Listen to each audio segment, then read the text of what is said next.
25 very old home features that have faded into history. Baby boomers call these newer homes stick houses because of how fast they are put up and how flimsy they are. Let's explore 25 very old home features that have faded into history. Number 25. Big front porches. This is how you separate the oldies from the young guns. Oldies actually have porches to sit on. How many of you sit on a chair on your front porch and watch the world go by? A big front porch with decorative trims and a good-sized porch swing will definitely unlock some memories for a lot of us. One of them was to yell at kids to stay off your lawn, of course. Kids growing up on the near west side of Chicago totally did this. They didn't have air conditioning, so it was a way to cool and socialize with neighbors. Now, if you do this, it is seen as nosy. Front porches began to fade from new developments when AC became commonplace. Number 24. Luggage Hideaway or something.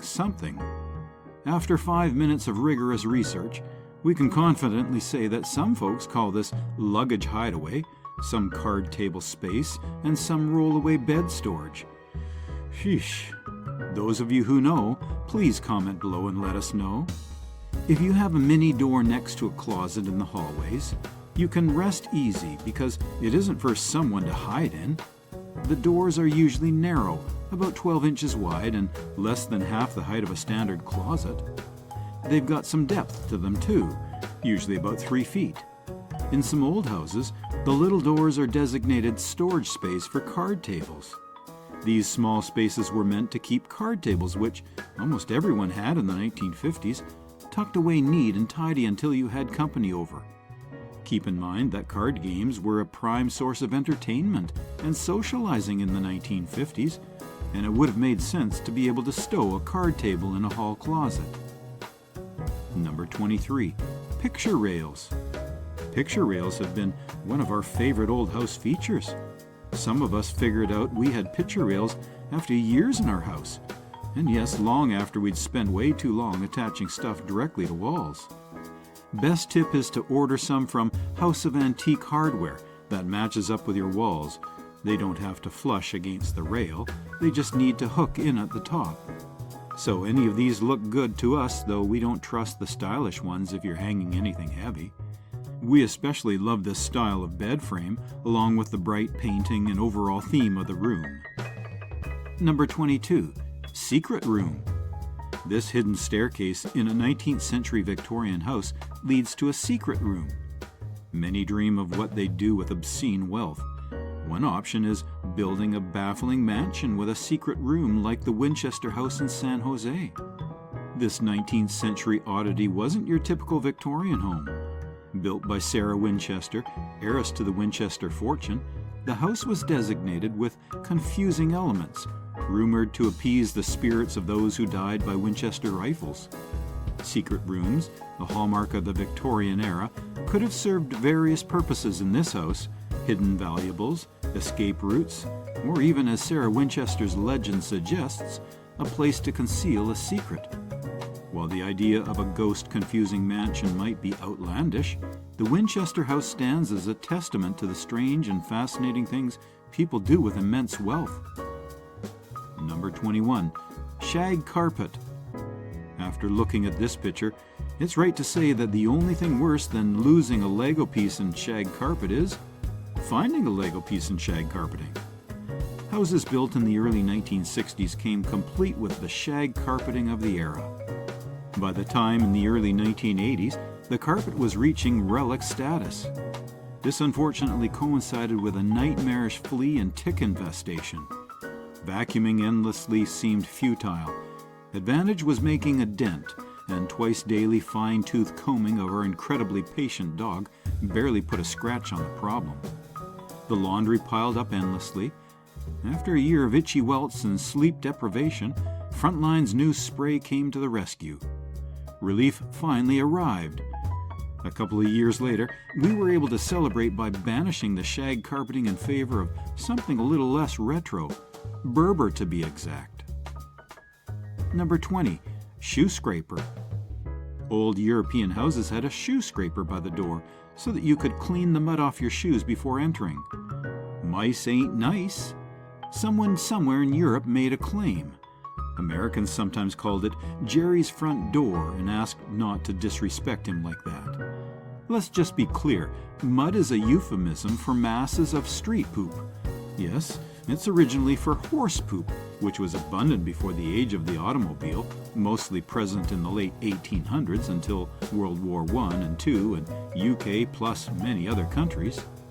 Interestingly, many of them were removed in the war as metal was used for the war effort, so a lot in the UK have been removed, and after doing 5 minutes of rigorous internet research, what seems to be the case is that while many metals were needed, because the messaging was not clear, there was a lot of cast iron in particular that was brought in and that was not needed for war effort.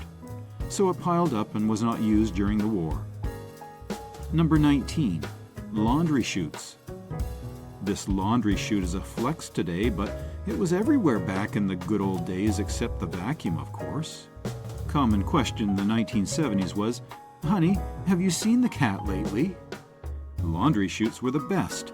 We're not sure where all the laundry goes, and it's expensive to continually be buying new clothes and towels and stuff, but the fact that we can just put our dirty clothes into a hole in the wall and never worry about them again is completely worth it.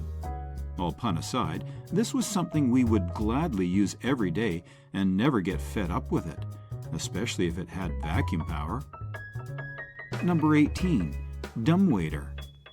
Older houses had 2 dumbwaiters, one by the fireplace, used to bring fuel up from the basement. Another ran from the basement all the way to the attic, with hatches in the kitchen, upstairs hallway, and attic itself.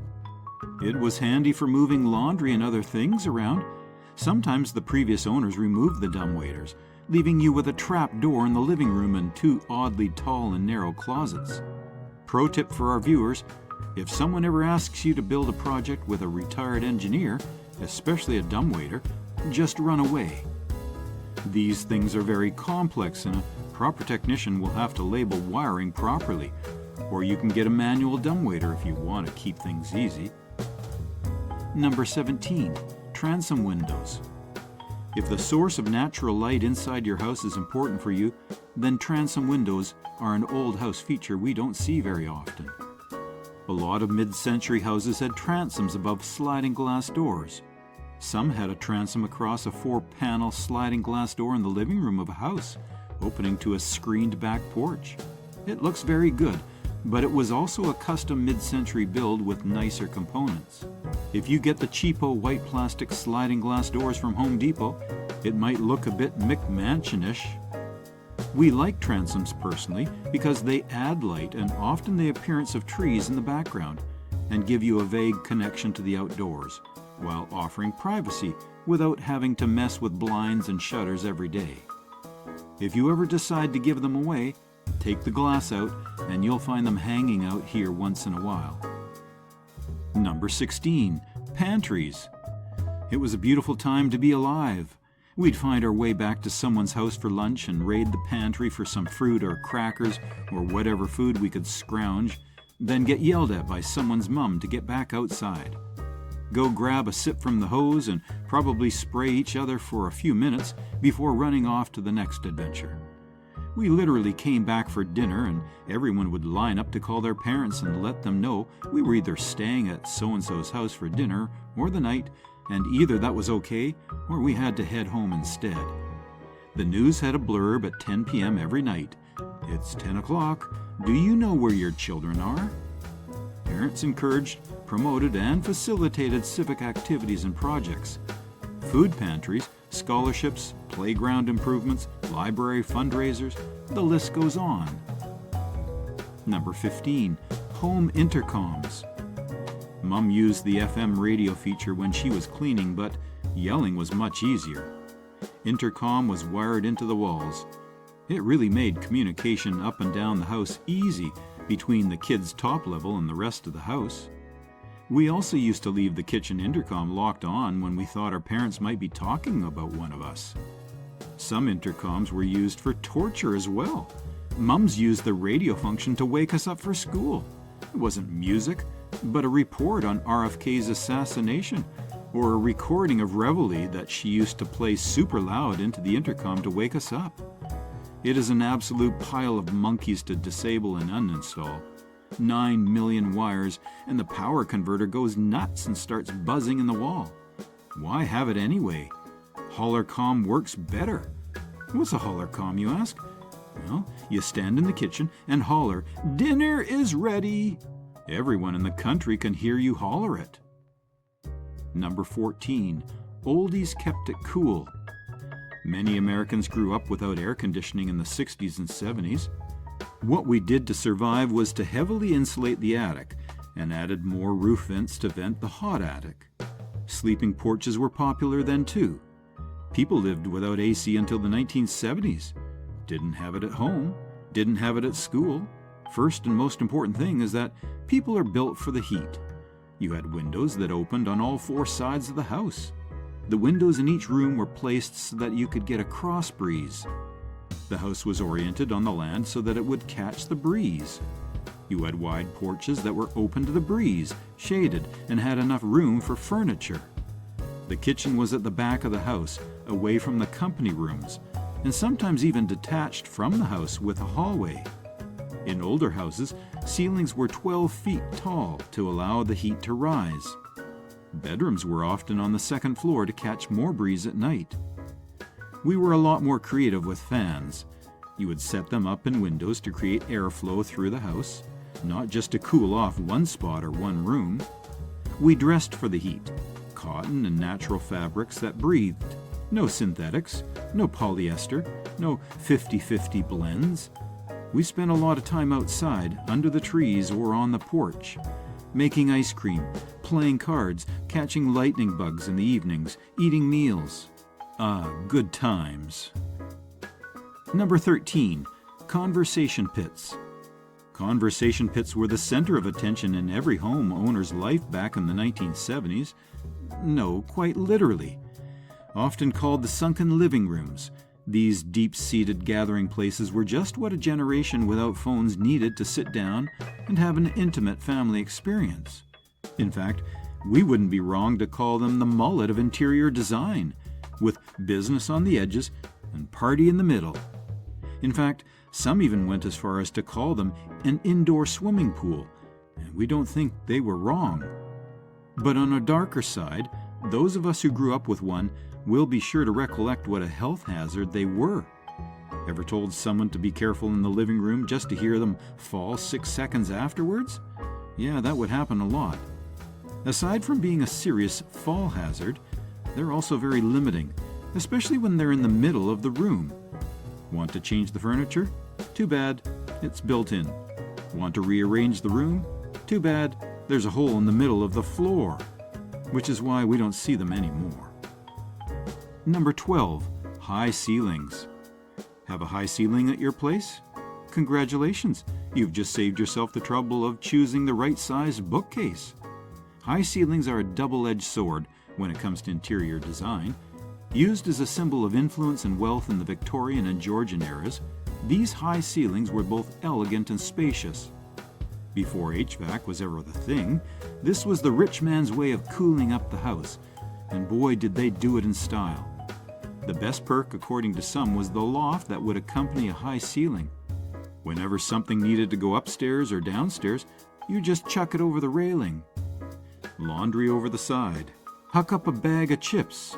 Occasionally get bold and toss up a soda can. The key is to embrace the height. Use vertical space to your advantage. Tall curtains add drama.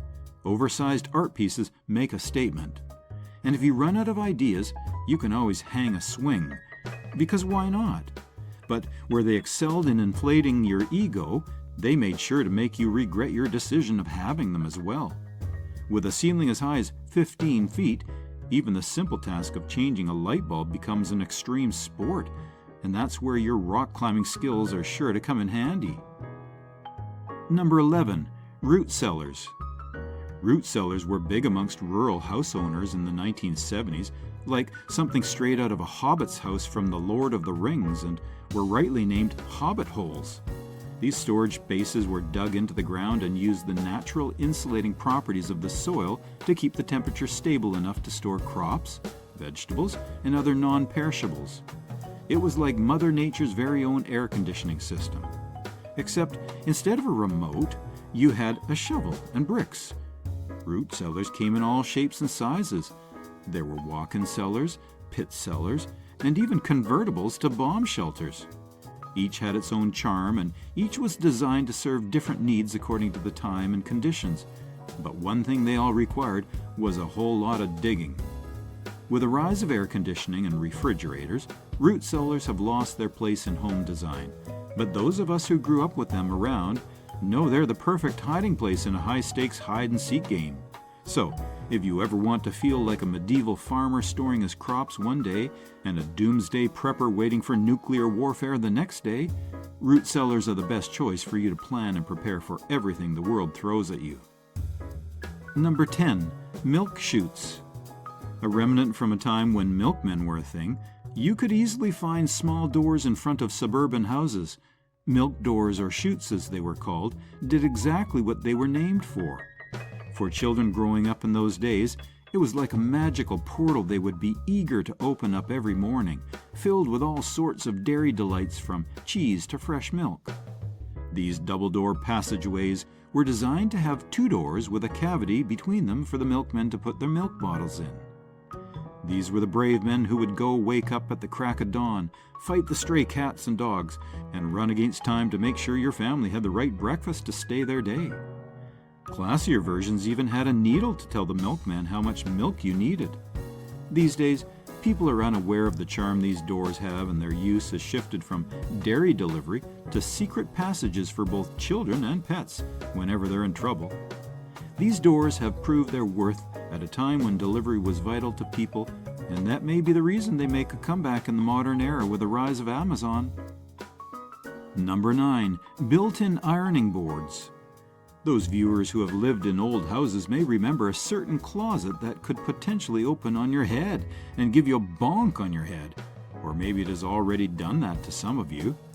These secret closets were called ironing closets and were used to hook an ironing board to the wall, which could then slide down and be used whenever convenient.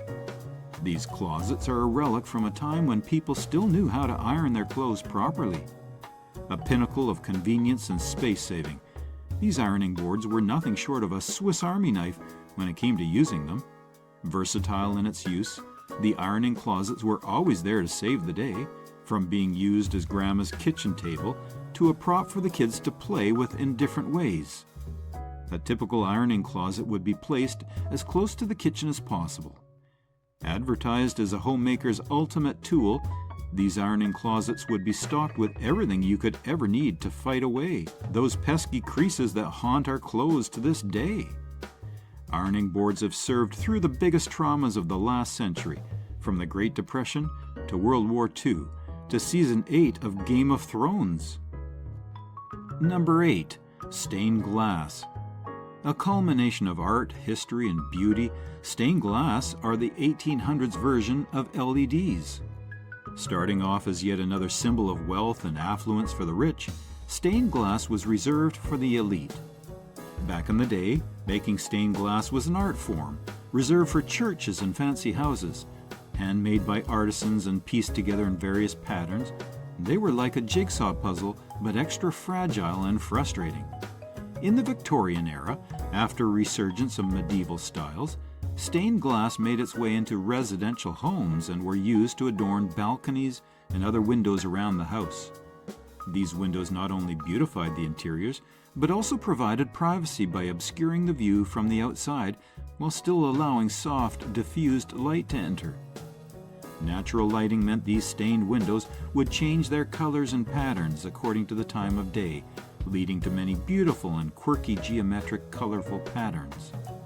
Public buildings, such as town halls, libraries, and museums, also incorporated a wide range of stained glass doors and windows, often used to commemorate historical events and pay tribute to heroes. These stained glass windows are painted and put together in ways to immortalize these people and events in history.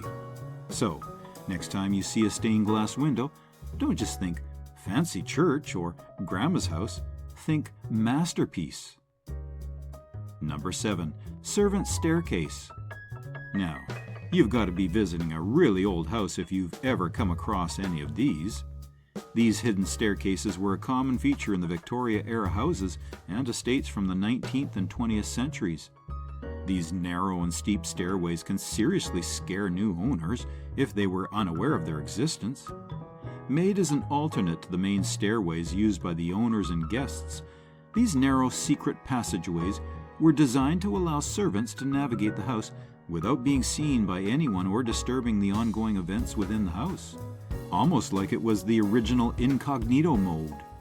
While that was one of the uses of the servant stairways, they're usually misunderstood as a means of discrimination and separating the house help from the rest of the house.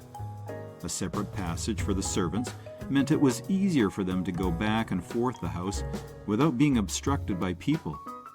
Fast forward to today, and you'll still find these stairways in vintage houses, but they're usually boarded up due to being a health hazard. The steep stairs are no joke. Just a couple of rounds up and down could give you a week's worth of leg exercises. No wonder people back then had such strong calves. So, the next time you're looking for a hide-and-seek spot in a really old house, look for a servant staircase. Number 6. Ice boxes. Ice boxes are yet another example of a relic from a time when delivery services were not just limited to Amazon packages and other non-essentials. They used to be new cool things before refrigerators came around and took over, pardon the pun. Installed in the pantries, a typical icebox would be made out of wood or metal and insulated with sawdust. An outlet would extend towards the back or the side of the house, which was called an ice door. A distant cousin of the milk door and serving the same purpose, the ice door would allow the iceman to put ice inside the icebox without intruding inside. Ice would typically have to be replaced twice in the winters and thrice in the summers. The melted ice water would eventually drain through a drain pipe into a container to be replaced. Versatile in its use, a hot summer day would often have kids rushing to these ice boxes where they would chill out, quite literally, at least until the adults noticed and shooed them off. While largely replaced by modern refrigeration methods, iceboxes remain a symbol of ingenuity in domestic life. Number 5. Telephone nooks. Remember when rotary phones existed? Yeah, we don't as well, but those of our viewers who do may also remember the throne you had to make for these phones in order to install them in your houses. Telephone niches or nooks were recessed spaces within walls, preferably in the living room or hallways where telephones would be kept given their bulky nature. Between the 1920s intercom and the phone nook, this was 1920s high-tech communication headquarters, and it wouldn't be a rare sight to come across two siblings fighting next to one over who gets to call Grandma next. But here's the fun part, those long, curly phone cords. Remember trying to walk more than 2 feet away? Yeah, not happening. You're stuck in the niche, buddy. Want privacy? Good luck. A corded phone was like a leash you tried running away from, but you could never succeed because the gossip was just as important. A typical phone nook had a shelf for the receiver and a phone book. Some may have even had a second base for the cables and other phone components. As time went by and people decided they did not need the whole family listening in on their conversations, telephones were replaced with phones, and telephone nooks were being repurposed from being used as charging stations to your pet cat's favorite hangout spot. Number 4. Kitchen fireplaces. Nothing says cozy like sitting next to a kitchen fireplace on a chilly February morning waiting for your coffee to brew. Kitchen fireplaces used to be a central feature in old houses, and their multi-purpose nature meant that every homeowner was looking for one whenever they were out house shopping. With a hearth made out of brick to withstand high temperatures, these fireplaces were deep and spacious to accommodate cooking pots and fire spits. When central heating didn't exist, these fireplaces were a literal hot spot for the family to sit around in winter and socialize or do the daily chores. The fireplaces were normally used to boil water or act as a heating unit for the house, but at times it could also be used to cook food. They were the only places where you could burn both your eyebrows and your food at the same time. Spits were rods held over fires that would be used to roast meat, and you had to spin them slowly. Interestingly, people came up with a strange yet innovative way to do just that, and you can never guess what it was: dogs. Turnspit dogs were a small breed of dogs that would run in a small cage and rotate the spit, therefore roasting the meat. Number 3, push-button switches. Before ASMR was ever a thing, we used to have push-button switches with their characteristic click-clack sounds. The 20th century brought forth the age of electricity, and with them, the widespread use of switches as well.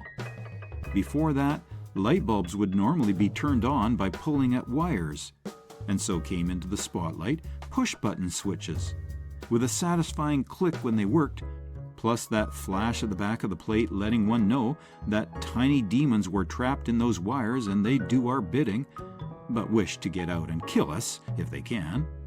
An average switch would have 2 buttons that would alternate whenever you wanted to turn them on or off. And when we say people like decorating their switches, we meant it. Decorative plates were made out of brass, porcelain, sometimes even mother of pearl inlays. Regardless of their vintage appeal and nostalgic value, these switches were not as safe and were prone to malfunction more than usual with their knob and tube wiring systems. Push-button switches have since then been replaced by toggle switches. Boring, right? Yes, we agree with you on that. Number 2, mudrooms. Sick of the lady of the house yelling at everyone for tracking mud into the house? Maybe you should get yourself a mudroom. Old homes usually have a passageway into the main living area that acts as a buffer zone to stop mud and dirt from making its way into the house. These passages are called mudrooms, and yes, we know it's a very low-effort name. Typically located towards the rear of the residence, the mudroom separates the back door from the main living areas and is designated as an efficient transitional area. Mudrooms are the old home equivalent of an airlock in spaceships, trapping warm air inside and keeping those dirty germs outside. Although cramped, they serve their purpose well. Mudroom usually has hangers for jackets and coats, a dresser for storing items that are useful to keep with you when you're going outside, and most importantly, a shoe rack for keeping muddy shoes in when entering from outside. Some people would go the extra mile and even install a bench to sit on when taking your shoes off. Fancy, right? Now, the floor. It's not carpet, thank goodness. It's tough, easy to clean tile that made the job even easier. Number 1, floor grates. Known as the granddaddy of modern heating vents, floor grates can be found everywhere in old houses. Both practical and aesthetic, these grates were used to heat and ventilate houses before HVACs were invented. It was a nightmare for a family with a lot of children who were always curious about these grates and would often throw things down there. So if you're ever itching for a treasure hunt, these grates are your best bet at finding lost treasures from decades ago. Heating grates are still present in many homes today, but modern vents? Boring. Just plain metal slats. Where's the flair, the elegance, the possibility of dropping your keys down into the abyss? Whether preserved in historic homes or integrated into modern designs, these grates continue to captivate with their intricate patterns and enduring charm. These were the 25 very old features that have faded into history. Comment below if you think we missed something. Don't forget to like, share, and subscribe.